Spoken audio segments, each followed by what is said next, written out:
by most sincerely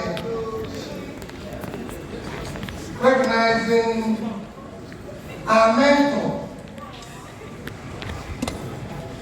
and I'll stay on all protocols duly observed, even when I've seen my own brother stand here, all protocols duly observed.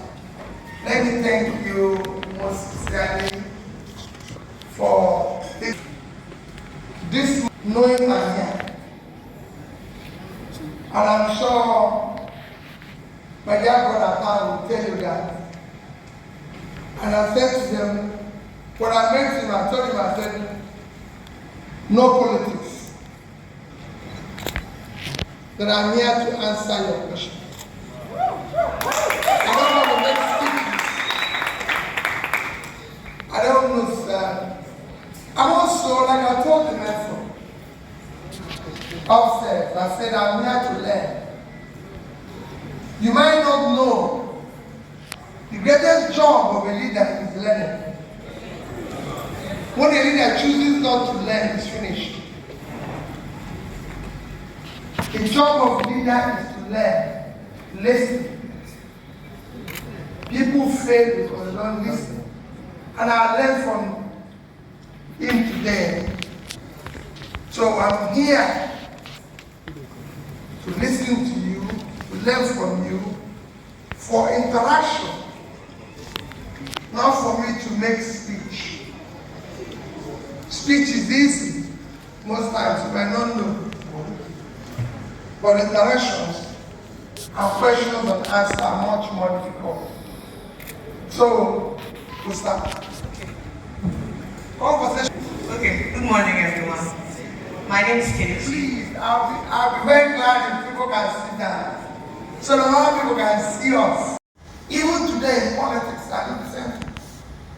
I told her a story. I said the only place that I live in Nigeria is Owerri. That's where I live. And people have tried to find out why do I live in Owerri. And I told him the story this morning. When I was looking for price of rice and beans, I told him the market will not tell me. So you don't tell me anything about the economy, because I've seen the people there. Don't tell me about anything. Anything I want to know now, once I get to Onitsha, I'll be there in the next 3 hours, they will tell me.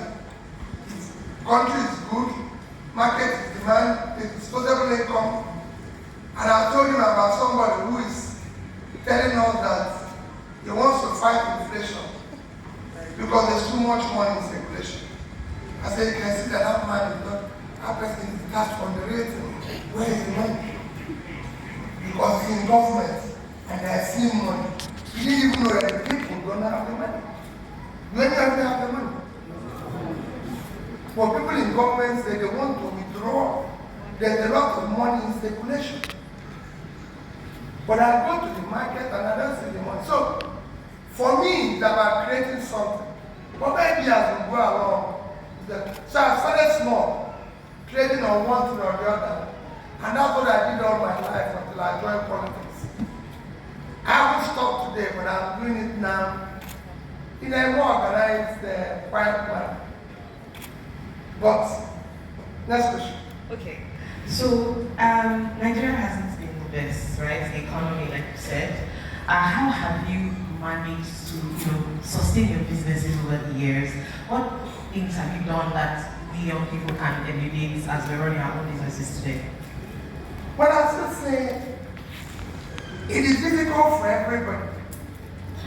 In this difficult time, is to manage your cost if you're doing business. If you're about to start business, you must be able to apply yourself more. So again, managing your cost, managing your expenses, managing everything. Let me tell you about success of a business. The success of every business depends on the lifestyle of the proprietor. Because you must know how much you earn and how much you're going to spend. It's a critical thing. You might think that, oh, it is impossible to live on certain basis. For the average, in 2015,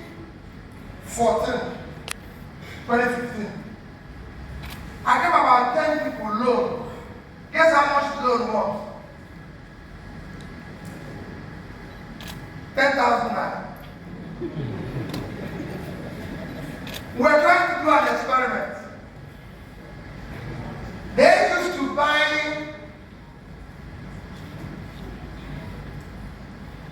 bread, 250 naira, and they sell it 300.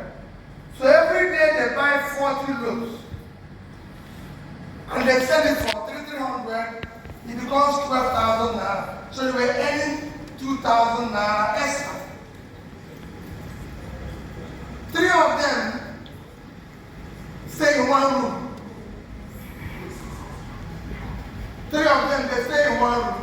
So they're able to manage to pay landlord when they put money together about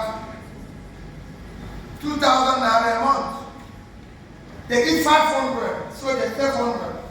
I can tell you that today, 6 out of that 10 can on their own buy goods of 300,000-400,000 naira. Because while people were working and they're going to be paid 20,000-30,000 naira, these people on the average were making 60,000, and they were managing their costs where their expenses is about 20,000, 30,000, so they were 30. So in the following month of this, they doubled their business. If I one of them today have a cake which costs 600,000 and are driving it. So it's you knowing your cost. You might look at that and say, where is he going to start this thing? Where is he going to end? Where is he going to do this? What is he going to do? And everything. Same thing goes with the man who started supermarket. You can start it, that corner shop, but you're managing everything carefully, living your life. And if you do it properly, you live with it. Everything I do today is the life I do as a businessman. Of course, for sake of the choir, you can go ask anybody who was in the University of Nigeria and speak one hour. The rest is story. If they ask me, ask someone like ABC Transport, very good friend of mine, lives in Owerri, or so many other persons. Because then I was a friend.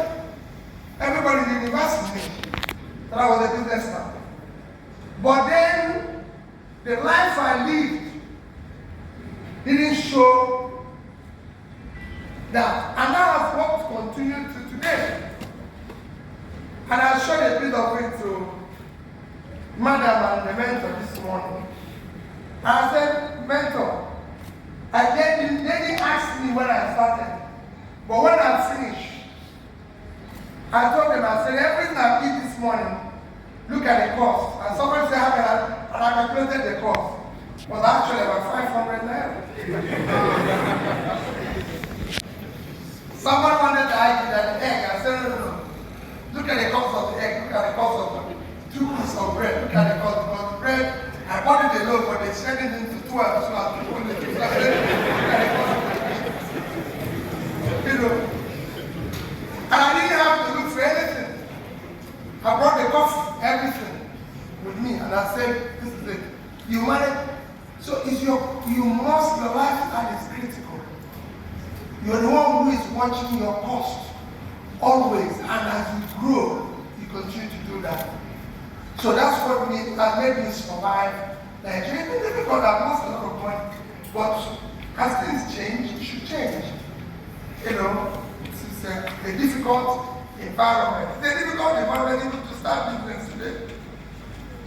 Yeah, I mean, I think it was interesting to hear you give the breakdown of the cost of your breakfast this morning. And if I was to sit in front of you while you were having your breakfast, I probably won't believe you, but I mean, so that leads me to the next question, which is how have you managed to remain so level-headed in spite of being very successful, both in business and in politics, how have you maintained your level-headedness over the years, and what can we learn from it? Well, that is, again, from what I'm saying, but let me tell you what I can tell you about it. There's nothing called being successful. Whatever we see ourselves, wherever we see ourselves, today, everybody here is saying, we are all equal. Whatever we have is by His grace.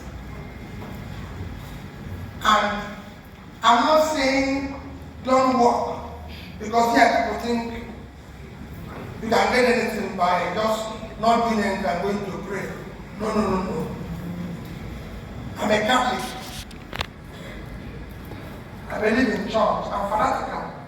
Some of you might not know. My immediate senior sister is the Reverend sister. My immediate younger brother is the Reverend father. So I'm sandwiched between the two of them. But I can tell you, they don't run the church for Hail full of grace. Yes. They collect money. Yes. Yes. So money is important. They work for it. So I don't want people to wake up in the morning and telling me that they're going to make money by praying. No. You work, then you pray. So it is the work that God will bless. So what makes you then to remain level-headed? You must appreciate that it is by His grace. When you have worked hard, because other people did the same thing, and you don't have the same blessing. There's still an element of blessing. And two, you have to realize that you live in a society. And nothing makes you a different person from anybody in the society. So you get to a place, somebody says, you don't know this person. I'm not supposed to know everybody. And people are not supposed to, just like here. Anybody here, we have a lot of people here. I can tell there's so many people here who don't want to see me, who don't like me. If everybody here like me, then there's a problem. There's something is wrong. There's people who don't believe in this nonsense I'm talking. That's what makes a difference in life. And you must tolerate that person who don't like you. People say to me, hey, wait, there's so much agitation. I'm sure you must have seen me talk about agitation. And I said, there's agitation in my house. So why are you very far to do it? You know, there's agitation in my house. I still today, to these things, disagree with my wife. She still disagrees with me. You know, and I will say, okay, well, listen, come, let's talk about this thing. That's what it is. Have children who will agitate with me. So it is you knowing that this person is this, these people are human beings. Let's sit down and see why they're doing this. Let's sit down and say why this person is saying this. These are the things that makes the difference in your life. And that's what will make you to be. And know that everybody is very important. If you're a big man and you have a gate man, can you be a gate man? The gate man has a job. And his job is very important. Because he cannot do his job. If you have a driver, the few things that I learned this morning, you know who I was talking about rice and beans with? My driver. We were thinking about it, we were coming here.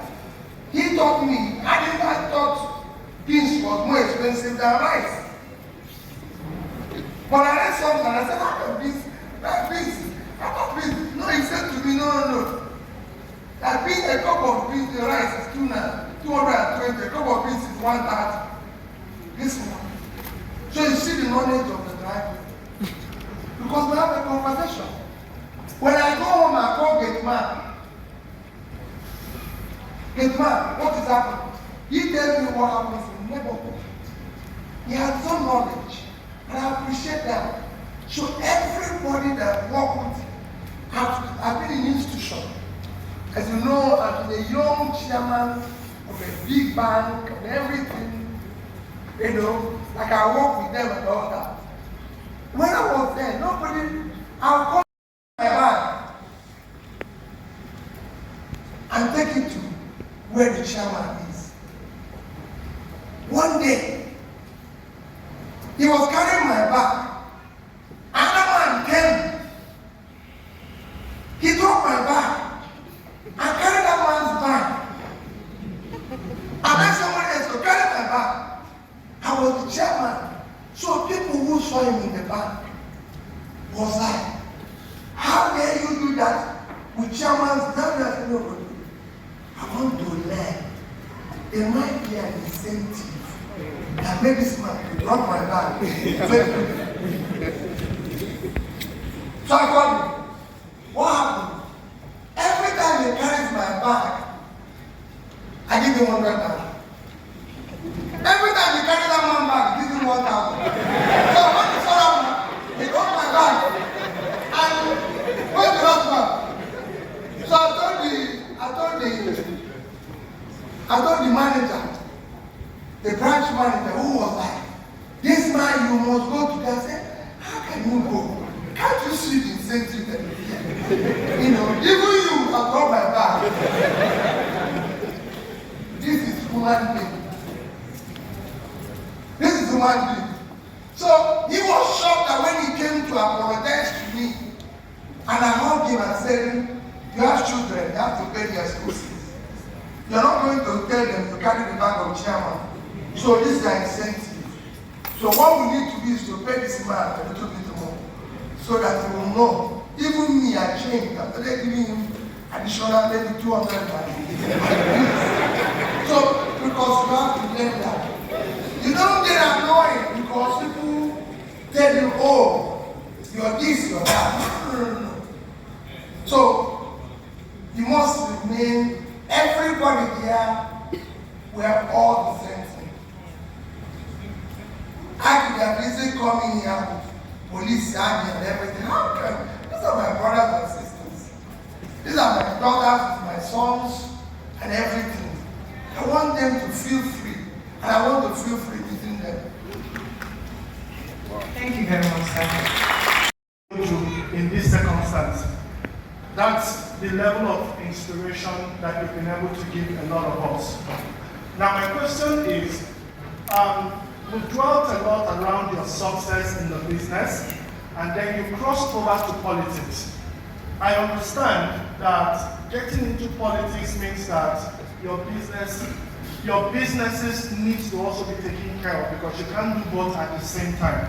So, I mean, that now takes us to the type of structure that you've been able to do. Because I'm sure a lot of people would like to learn from that experience.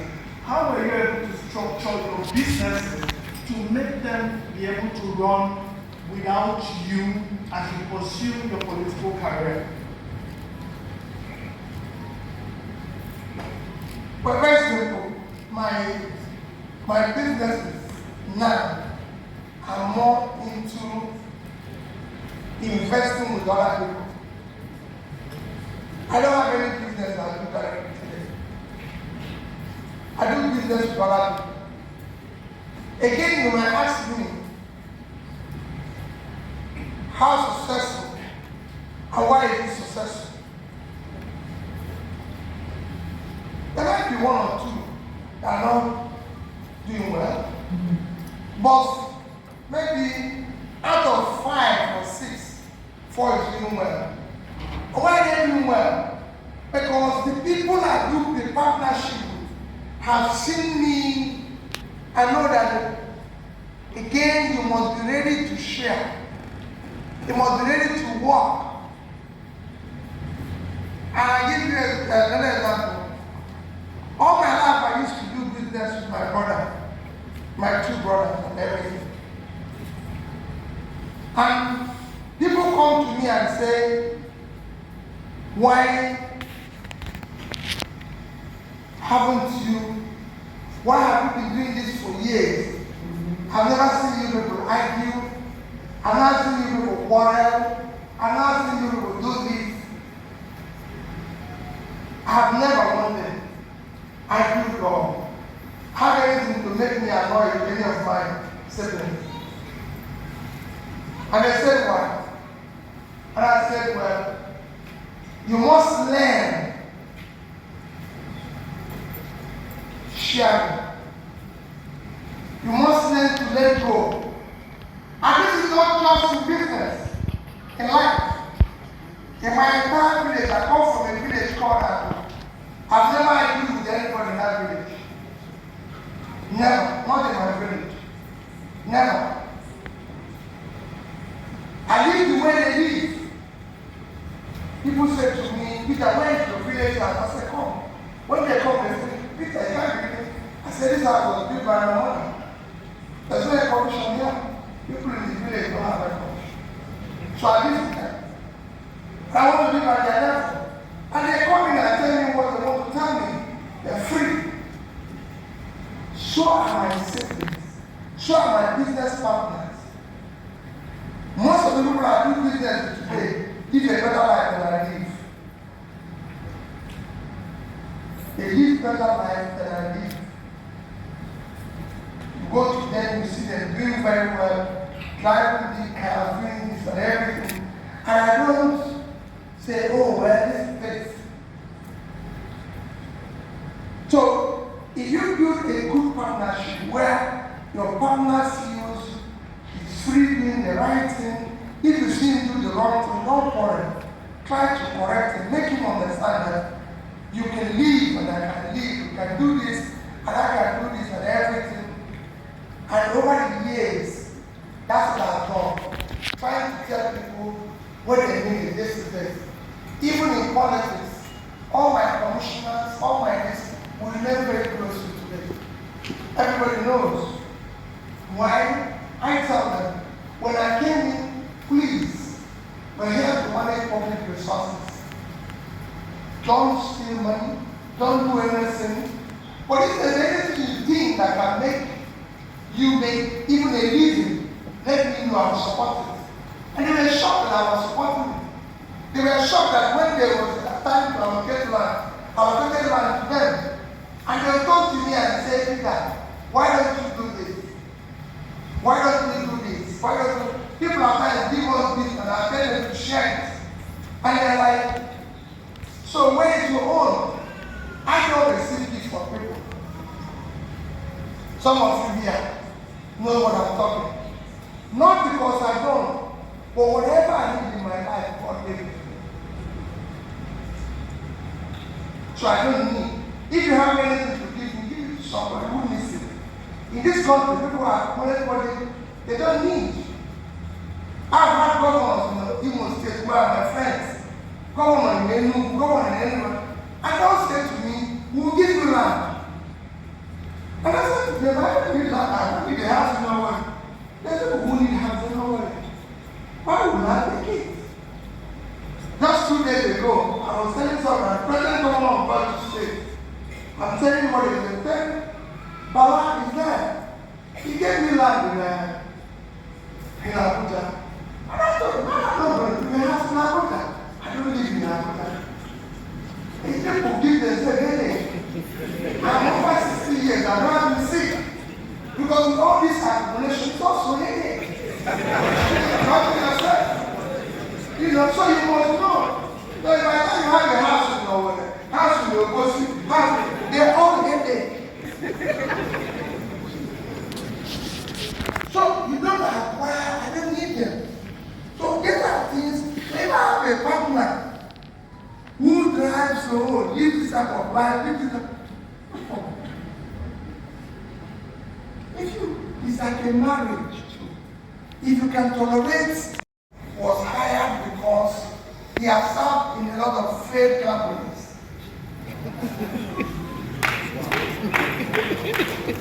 So you know what failure is all about. Let me tell you people, do not be afraid of failure. Do not be afraid of losing anything. You actually learn a great experience from losing. Great experience. That thing you think you cannot lose, when you lose it, it will shock you that most of the richest people on earth today actually came from bankruptcy.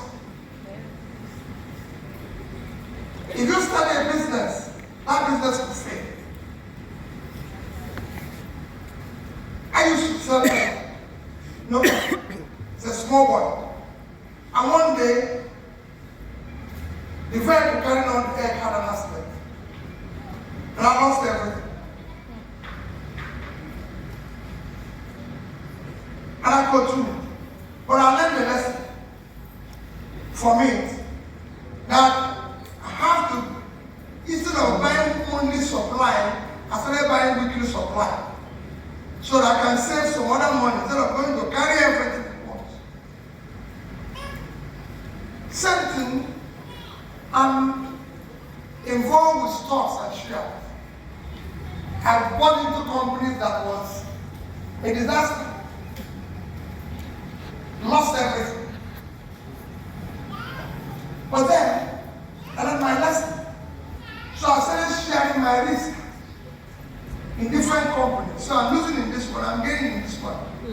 Without putting everything that you said in your egg in one basket. So you learn. And that is why I said it's good to interact, good to know, study what to do, and invest or do your business in what you know. Don't do it because somebody else is making profit from it. Don't do it because somebody else is succeeding in it. So many people have started the same thing. Mr. A is making money, and you lose money. Just believe that this is the one I want to do. And then you keep doing it. It will be difficult initially. It will be tough. In Nigeria now, there's a lot of things that can make your business fail. First is the environment. Like I did ask him, this is you are being here. I told him, I said, you will succeed. He said, why? I said, because government is not involved. How many of you have been able to go to a bank to borrow money and they give it to you? It doesn't happen. I told him that if Bill Gates and Steve Jobs were here, they would have succeeded. Because nobody will lend money to them. Nobody will listen to them. But it will eventually happen. Just continue and everything. And you'll see the difference. So, failing is not a problem. Just ensure that you learn enough experience from that failure that will make you, prepare you to be more careful in what you are doing next. And always be part of a business that you know. Study very well. Don't dabble into it. There's nothing in taking wrong in taking calculated risk. Anything will happen. And when it happens, don't say that is the end of it. Just say, I've learned my lesson. I'm going to try to do this, try to do this, try to do this, and I assure you, you'll get something.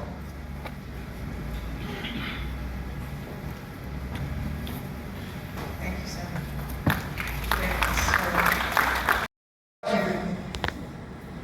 Because if you look at this place, I say with every sense of responsibility, Nigeria is a typical case of where lunatics took over their side. However, it will get better. I believe it will get better.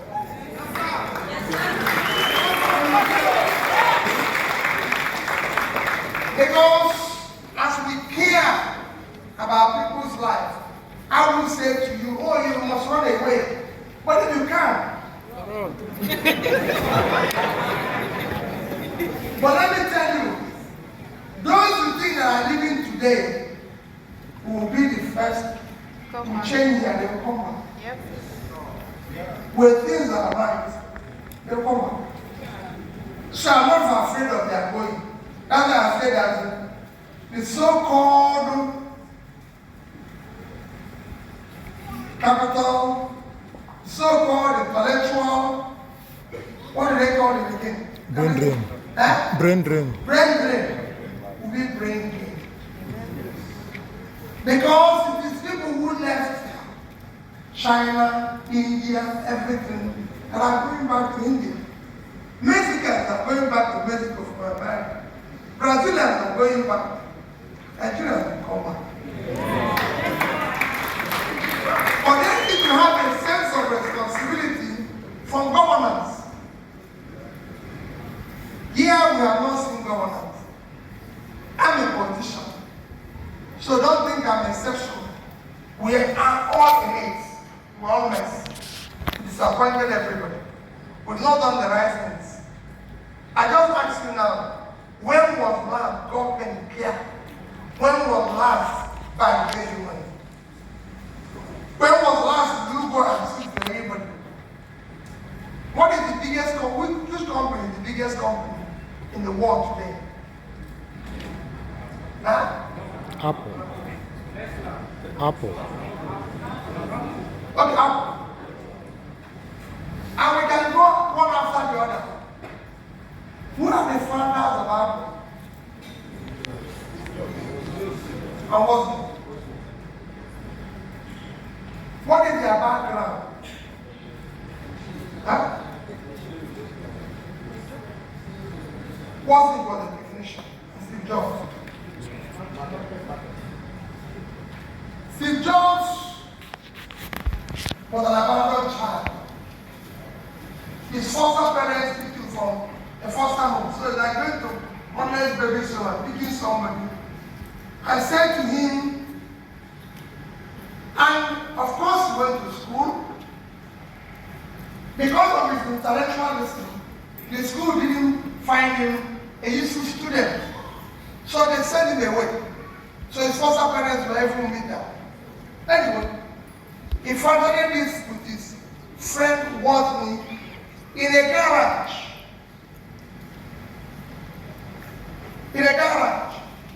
But they were able to approach a financial institution or investors that said,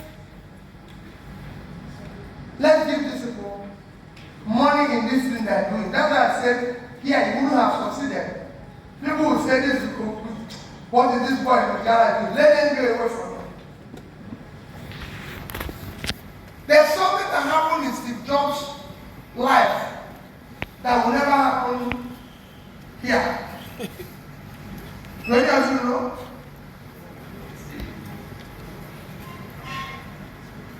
Like every other person who starts a good business, like every other person who is struggling, Steve Jobs hired somebody that there's no way in the world that person should have talked to Steve Jobs. A man called John Scully. John Scully was president of Pepsi. President of Pepsi. Sitting on 12th floor in New York. Steve Jobs was every day texting him, text message, that he should stop selling sugar water and come and join this thing they are doing. And after several months, one day, John Scully announced to his board that he's going to resign to join Steve Jobs and Wozniak in a garage for only 5% of the company and no salary.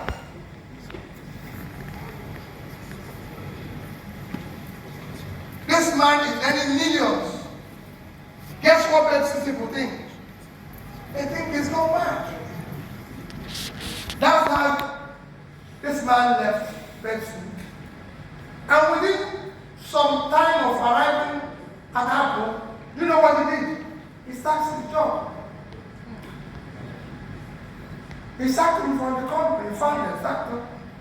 Because Steve Jobs was engrossed like every other person with idea. People with idea don't make money. Because they're consumed with their idea. They want perfection. But this one is somebody who wants to turn it into money. So that's it.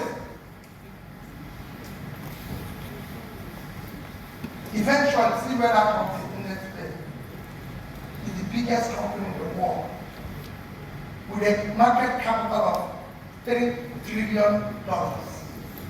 When the entire GDP of Africa is under 2.5 trillion. So, what is this saying? Is the system here does not support anybody. The system hates you. The system don't want to listen to you. They don't want to do anything for you. And you know why it doesn't happen? You know why? Because of the corrupt criminalized system. In a criminalized system, nothing happens. Meant to have said something about corruption upstairs. Yes, and you wanted to know. Yes. Corruption kills two things that kills the society. It kills entrepreneurship. Nobody thinks in a corrupt country.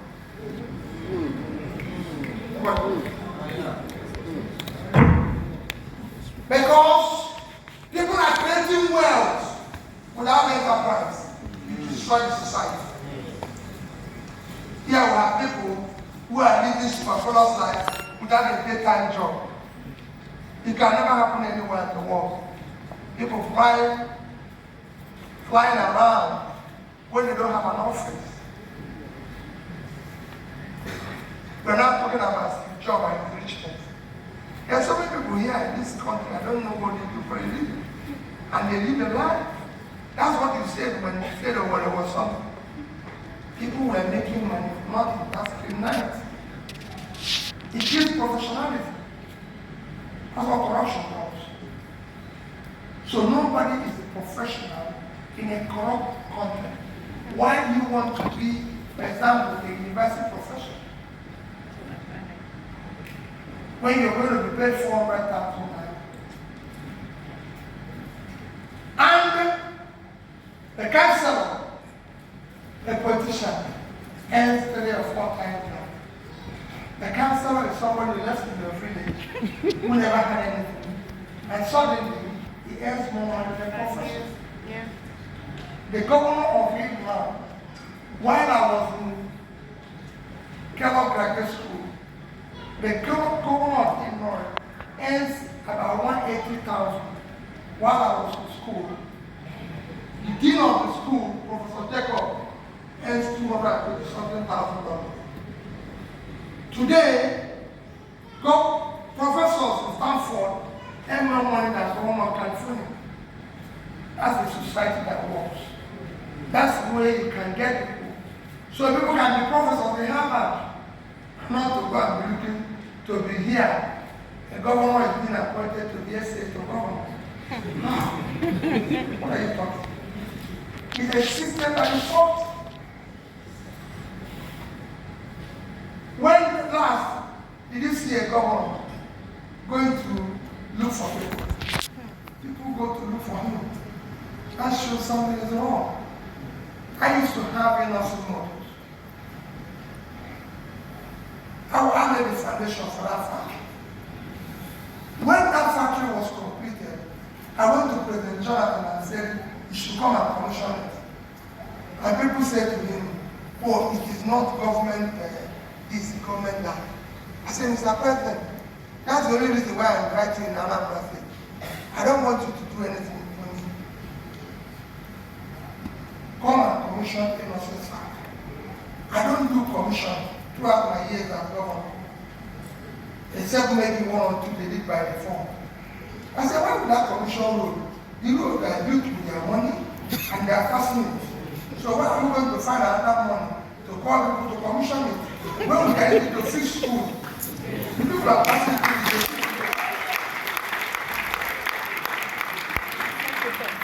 they see the school, we changed. People can say, oh, we didn't do school, but people are seeing the school. They know how the school was when we started. They know how it is now. If you don't believe it, they'll show you it. It's their money that I used to do it. So we don't need to call people again. I tried one of them, they wanted to convince me to do commissioning. And we looked at the money they want us to use to call people to commission. We used it to build 2 classroom blocks. I said, no, leave it. So, Innocent stayed in his office there. I said, he said to me, Governor, I want to come and see you. I said, no, it's me who needs you. I'll come. And I go to him. He has never. He's called me and said, Governor, I want to see you. I said, I'm coming today. I'm glad to go and see you. Because you are the one who is entrepreneur employing labor. When Bill Gates wanted to see Clinton has with the appointment that to meet Gates on a particular occasion. You are creating jobs. The government should look for you, not the other way around. When last did small businesses, when last did somebody in government come to the office? I told him today, I got a loan from a bank in the UK without any collateral. The collateral I have was my intellectual capital. That's what they looked at, my CV. Oh, this man passed through Oxford, Cambridge, this, and they gave me money. And they come to my office to see what I do. It will shock you. At the end of the year, when I started doing well, I'll get a letter from the Prime Minister, get a letter from the Queen. Since I live in Nigeria, I'm not getting a letter from my local government. What about wondering that? Chairman, local government chairman, I don't anything. So that is what makes society. Corruption kills hard work. Nobody works hard. In a corrupt country, why would I be working hard? Why do you have to get up? You know, when I get up as governor to go to secondary school, people say to the governor, that is not how to be a governor. You are judged because of carrying public money and you're stealing it. No. So that's what corruption does. That is why we need to kill one thing called corruption. That is our number one problem. Whenever you see me talk about problem, I say corruption one, cost of governance two, subsidy three. They started from number 3, or number 1 and 2.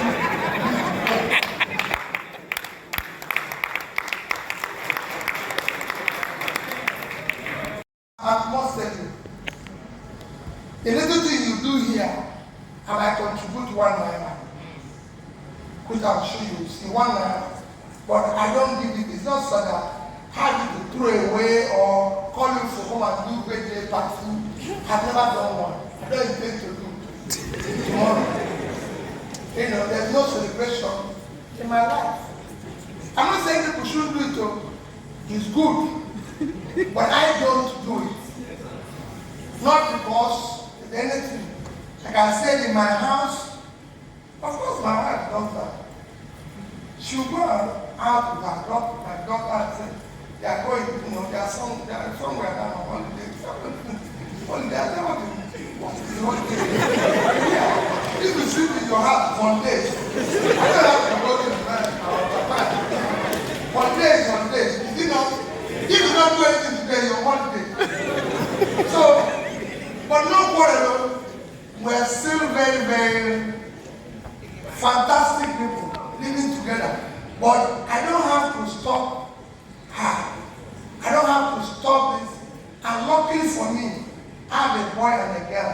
Me and my son is the same thing. My daughter and my wife are the same thing. I don't quarrel with them. So we know. So we just sit down. Me and my son will go for meeting. I know that, and they know the joke with this. And say, well, I think people think we are not serious. We don't think we are serious. But because that is the life. You must tolerate and manage and live with everybody happy. That's what makes it different. Like I'm happy with all of you.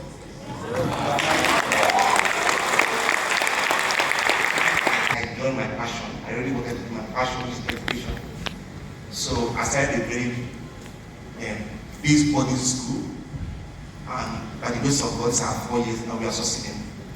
But the government, like you said, is not helping. Why? Because the road in the school is very terrible. There's no light. I literally run 40,000 of diesel every day. Now I'll be having pressure. The pressure is, you must join us before we join it.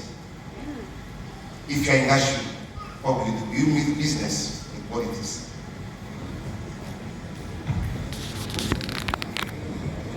Okay, let me be honest with you so that you will know how I'm behaving.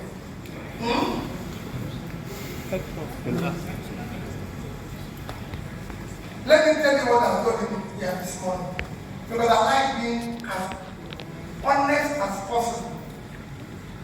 When I came, he told me, he invited Senator, he invited other people who are contesting the election. Ask me what I told him.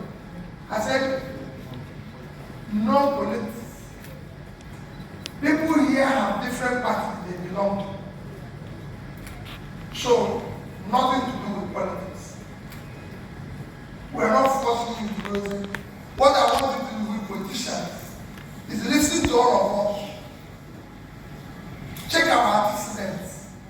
Check who we are. And vote for us. I told him, I said, I don't want anything to be mixed with politics. It's my brother. And you see me on Tuesday, I came for campaign for him. That was going to go around.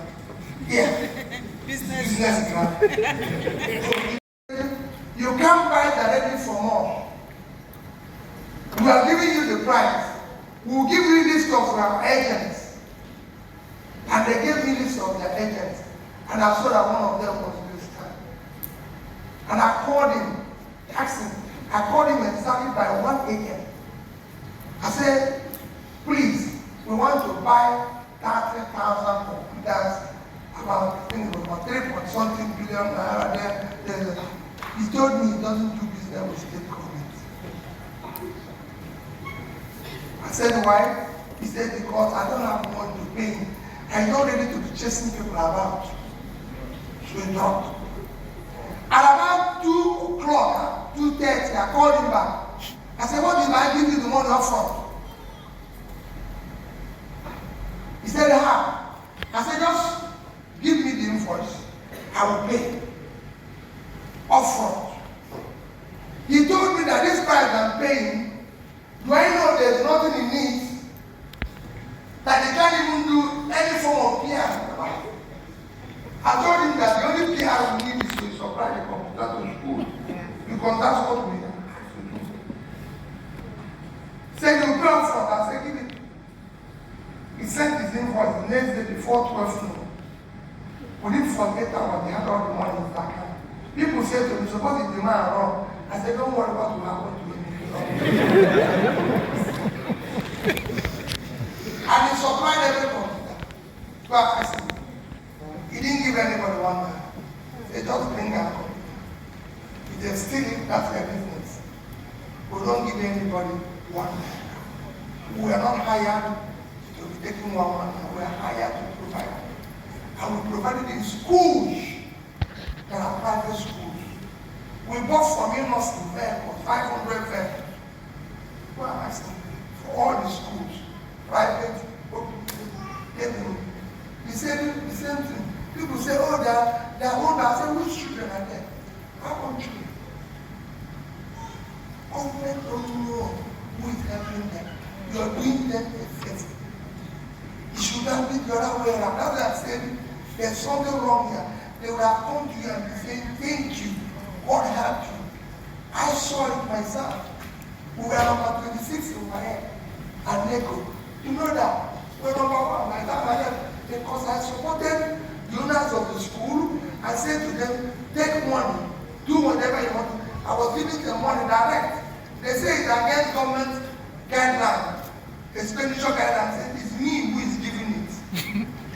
Why would I give money to me and know it is going to be stolen? Let me give it to somebody who will use it. It's public money. To Go and see their award. All the awards we are winning in Anambra today is coming from private schools. It's not coming from private school, though. It's coming from private school. The ones who gave money and everything. We turned it. Every senior prefect of the secondary school had my phone number. They can reach me directly. There's no fear anybody if you want to talk to the governor in Anambra State while I was governor. If you're a school senior prefect, call me. And I'll take the call. And I don't take call of any other school, I'll take it. Because it's important. That's why I'm elected. Education is the most critical thing you can do for society. That's what changes society. The more educated the society is, the more preserved the class. Anyway, so don't worry. Those things will change. You're not a politician. You're an educationist. Don't follow them. Whatever they do, don't follow me either. If I say something is good, you can vote for me. Everybody must not be a member of party. But everybody must vote. Because it's your right, but you do not need to belong to party. I've never asked, I can't ask people here, join Labour. But please listen to what we are preaching. If it's good, vote for it. But don't vote and go away. Because that's the problem we have. It's the problem we have. Is that you vote and then small time, I come here and say, His Excellency. How? He hasn't done what he did last. He promised you. I said, calling His Excellency. What is Excellency in not doing anything? No! Confront the man. If you confront him, he will do the right thing. Some of the things that I did in school was because I listened to senior prefects of school. Shocking things children can tell you. And that's why I said I came here to learn. The school children, senior prefects will call me. I said, we have no English teacher. We don't have this. Governor, I'm not happy. And I said, why? He said, listen, look at what happened in our school yesterday. And I said, I'm coming to work. I'll go there and say to the young girl, young boy, come, let's sit down and talk. And understand, I'll fix it. And they came out with their best. That's what we should do. But I'll go on this serious. Come on.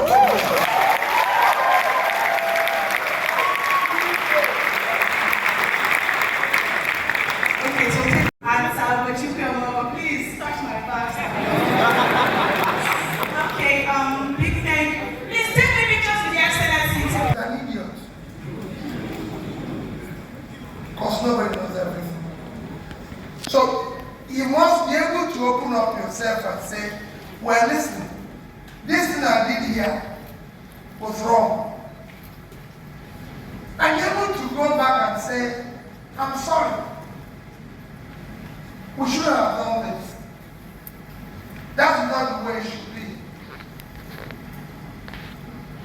be. Here, as a leader, you must listen to those you're leading.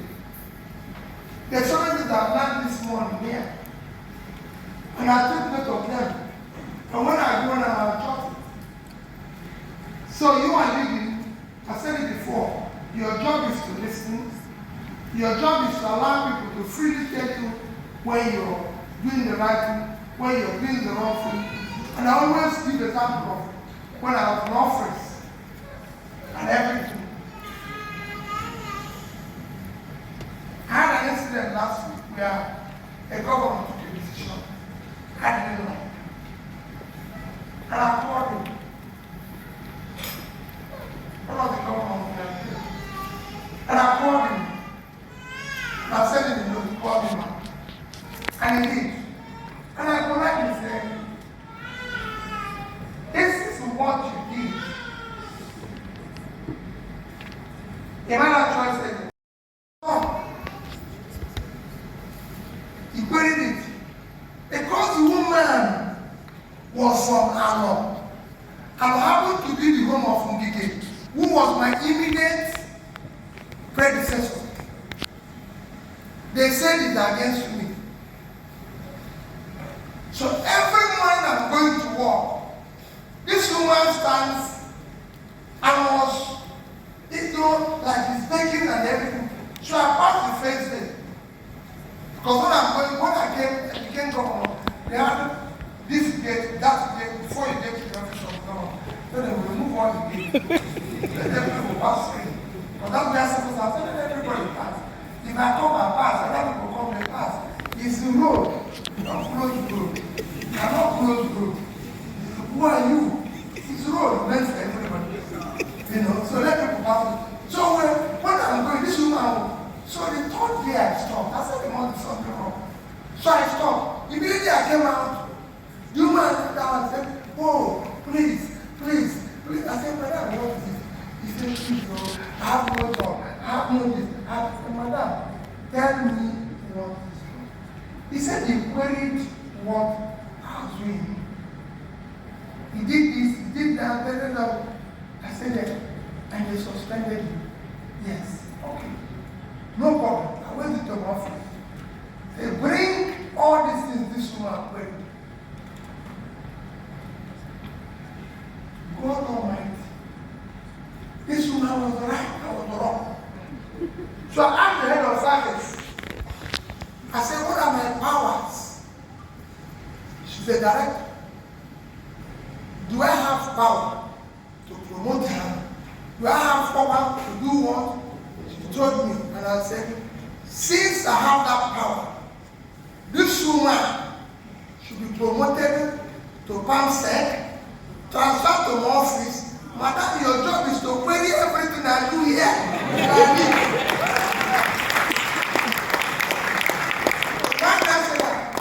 A leader must know everything. As chairman of the bank, I have somebody I called you, a woman called Omena Onilu. He later became chairman of president of Nigerian Accountancy Association. Onema was in charge of our risk. I'm chairman, he's an employee. And I've signed something. She will challenge me. And I'll come and say, chairman, I can lose my job. But I won't allow you to take me back. I have a treasurer who was doing the same thing. And that happened throughout my governorship. If I've said men will not like it, but I can tell you, if you have good women, they're fantastic.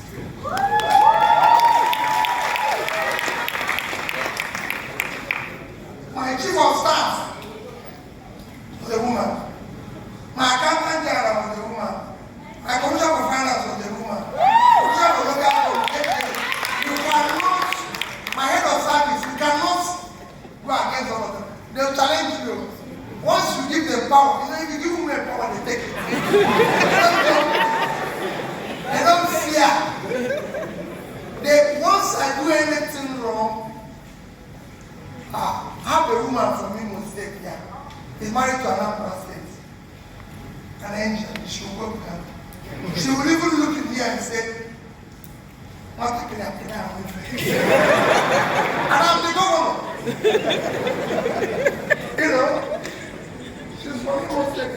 Fantastic fellow. They don't live. Get back. But what did it happen? Today, I can say to anybody, not verify because of them. So, Elita is not about yourself alone. It is about the team, it is about the people. Like I keep telling people, when I was going around, I keep telling all the young people following me, please, your job starts when I succeed. Not when I succeed and I say, Mr. President. That is when this protest people are doing in social media will start. And say, people, you've changed though. This animal farm have become some are more equal than others. You know, you must protest. That's how it says. You know, once Napoleon changed, good said, let's put down this animal farm. Let everybody go. If we have been doing it here, people won't take us for granted. Leadership is character. When you reach them by competence, it's character that drives you and capability, which you have to ensure that you have enough patience, the right behaviors, and everything, so you don't go to meetings and thinking, nobody should talk to me like that. The man can tell you what is your mind. You have seen me every day say that my best things I've had about how I get to talk people came from a madman. You haven't heard it before? Every day. Every day. A madman who, and he told me, I speak it in Igbo, my church is going never die. Soon as I saw I want my money back. No one money back. No one actually need me, who will share here. When my hair back, almost the mother. I went to your door and said, I want to remove these products from here. He said it there, he said it's impossible. I came back to him. I came back to the first year. I went back to Yaraba and said, I want to fence it. He gave me authority. I fenced that barracks, destroyed the market inside. Not the destroyed the market inside it. And guess what? The whole thing. If you follow me to Onitsha, if I get there and want to know what is happening on Onitsha, I stop you, tell me everything. Everything. Even when someone who was not doing well came and said, and the person failed. Because everybody has his own little contribution. Don't take it for granted. Listen to those people you cannot listen to. Listen to those who think they don't have money. They don't have anything to offer you. They are stupid people. They are very small people. Who is he? Is he not just a gate man? That gate man can change your life. He can tell you the landmines where you should not put your leg. If you don't have, it's not about money. If you don't have money, don't worry. But don't treat people unfairly. Listen to everybody. That's leadership. So, thank you. I'm very